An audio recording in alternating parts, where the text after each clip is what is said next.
Meeting here with Steve and Gail Quigg. So Steve and Gail, how long has it been since you've been here at Tower Church? Well, it's been about 4.5 years since we visited last time, and we did a video session with you, Pastor Allen. But we've been here as a part of First Church for, since the 1980s. So we've got a long history and many, many good visits, many good memories with saints, both present and past. That's wonderful. Last discussion, the last time that you were here, we had looked briefly at how instead of being the pilot doing the work, you have gone more towards the training aspect. I think that's one of the things that you'd mentioned. So can you tell us a little bit more about how you had done that or what it looks like today? Yeah, sure. It's we actually have two assignments, and it's sometimes we get them confused, so it's important to separate them. They're both aviation ministries, and they're both working through our work with the United Methodist Church. But one of the ministries is with United Methodist Aviation Ministry, specifically in the Congo, and supporting our aviation work there with the Methodist Church. And part of our assignment is with a group called Mission Safety International, and that's where the training side of it comes in. So we work with not only the Methodists, but 35 other mission aviation programs around the world doing safety services, promoting safety and security excellence in the mission aviation community. That's our theme. And what that does is, on the practical side, is working hand in hand with mission aviation programs to keep them out of the bad headlines of trying to do too much or pushing the envelope, and keeping them in the work and doing what they need to do best. 35. Wow, that's quite a few. Yeah. Can you give us, since you're working with 35 different groups and all your years in the Methodist, the aviation ministry aspect there, can you give us one particular, an interesting account of God working through this aviation ministry? Sure. Yeah, we had a group with Mission Safety International, went to one particular country, and one of the workers came up to us after our seminar, and he said, I just really want to thank you for the seminar you gave us last time you were here. There was one of the presenters that talked about using our 5 senses, our smell, our sight, our touch. Taste, hearing, yeah. Hearing, yeah. Thank you. Yeah.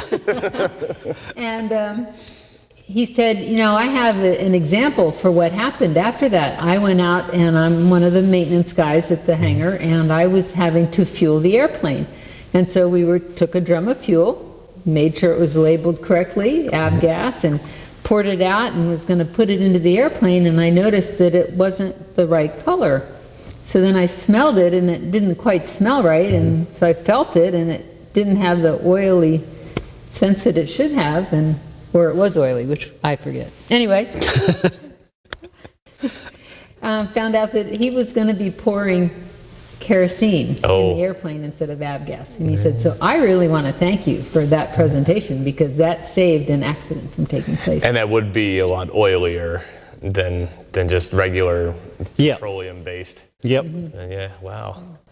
Yeah, I mean, it's something that's simple, and it's amazing how those things are just overlooked on an everyday basis. How often do you, if it wouldn't be for the bigger nozzle, we would put the diesel in our cars all the time, but it really is amazing how practical those important parts of ministry are. Well, that's it, Alan, because all the missionary pilots that we work with have been trained very, very well. Myself, it took 4 years of training before I was actually qualified and had all the ratings and the expertise I needed to become a missionary pilot. It's very, very demanding work. And so you get good training, but once you get out in the field and away from the training environment and somebody specifically supervising you, it's easy to get lazy or forget the training that you received. And it's just one of those natural progressions that you need to get focused and have somebody come alongside of you to bring in the newest information and keep you holding to that standard that you need to do. Yeah, I would imagine that you probably have a situation or two where you can see, maybe not you specifically, but the training, those kinds of things that you should be implementing that should be almost second nature, where when you forget them, something... Well, bad things happen. Yeah. Well, with that in mind, what do you think, on the flip side of this, has been one of the greatest challenges that you've faced in either the Methodist aspect or the other organization? What are some of the biggest challenges that you face? So, well, the biggest tragedies that come about is when we feel like we haven't done as good of a job as we could, and the worst happens. We have an accident. We've had accidents within our Methodist system, and we've seen some very tragic accidents in other organizations. Now we come alongside and we do the training, we do the admonition, we do the safety checks and for them, and somehow the worst still happens. One of my colleagues that was working in the aviation program, the Methodist aviation program in the Congo, is taking off from a small airstrip called Loja one day with a load of passengers, got about 300, 400 feet in the air, engine just quit. No premonition at all. It just took off in the air and it quit. And he wasn't, going anywhere but down, and not enough time in those short few seconds to do anything about it. And so took out the top of a mud hut and wrapped the plane around a tree trunk and stuff, and just wrecked the whole thing. But fortunately, by the grace of God and by his piloting experience, everybody walked away. But there's a failure. So that plane is taken out of action forever, and it's going to take a year or 2 years to replace it, to get him as a pilot back up into his normal routines again and giving him the confidence he needs. So what ministry is not being done there? How many lives physically are not being saved by not getting to the hospital?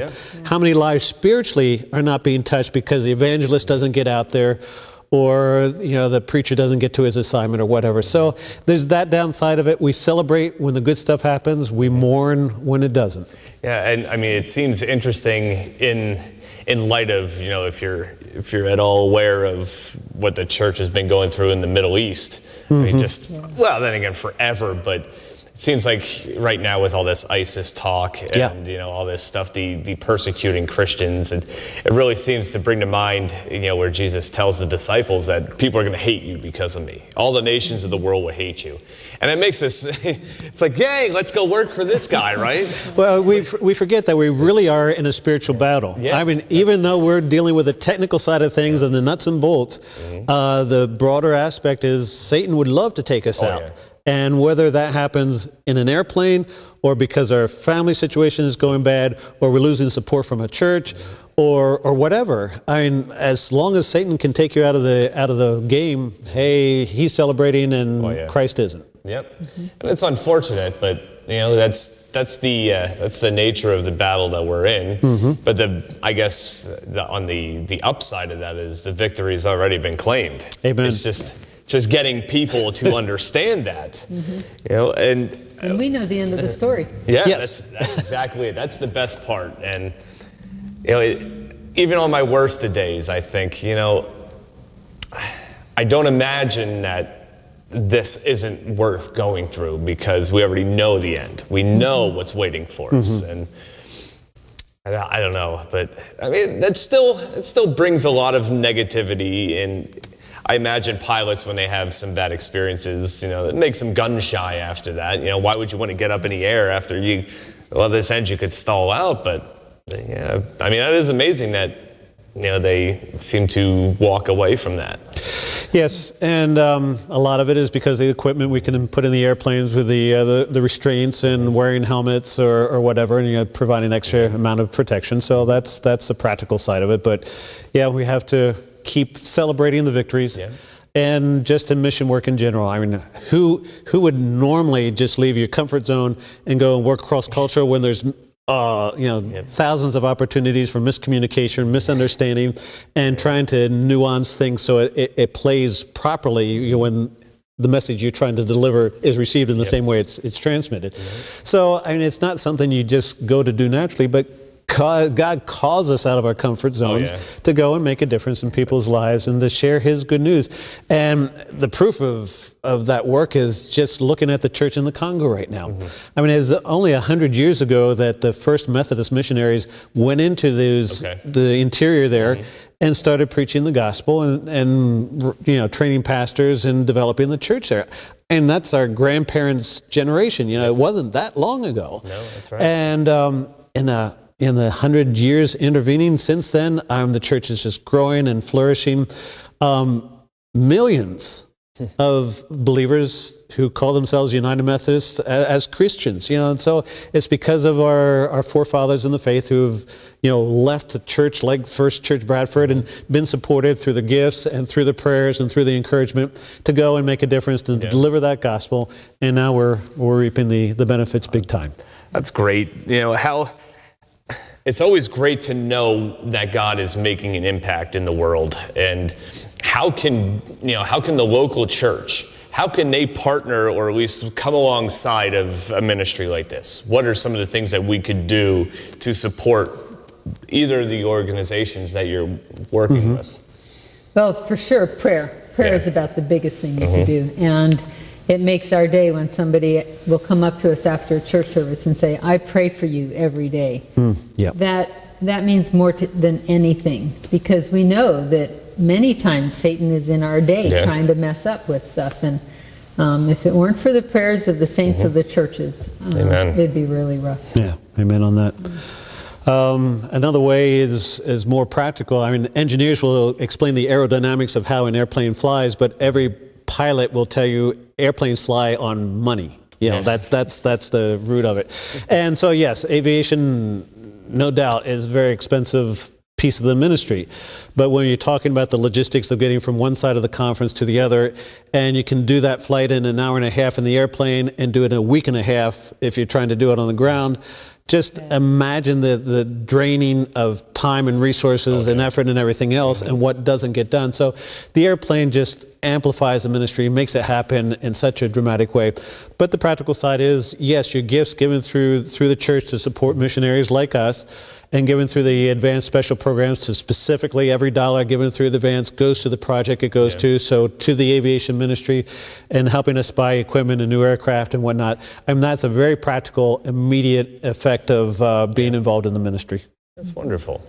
Well, I want to thank you again for making your trip here to Bradford, to this thriving metropolis. We love to get here. We've long history, and we always enjoy getting back to Bradford. And it's wonderful. I know last time we had a good time sitting down doing the same thing here, and I love to hear stories of seeing God working outside of the communities that we're used to, and sometimes we need that perspective to know that the church is not always what we think it is, that the church is much bigger and the movement is much greater than we really could understand. So thank you once again for being here, and God bless you in your missionary endeavors.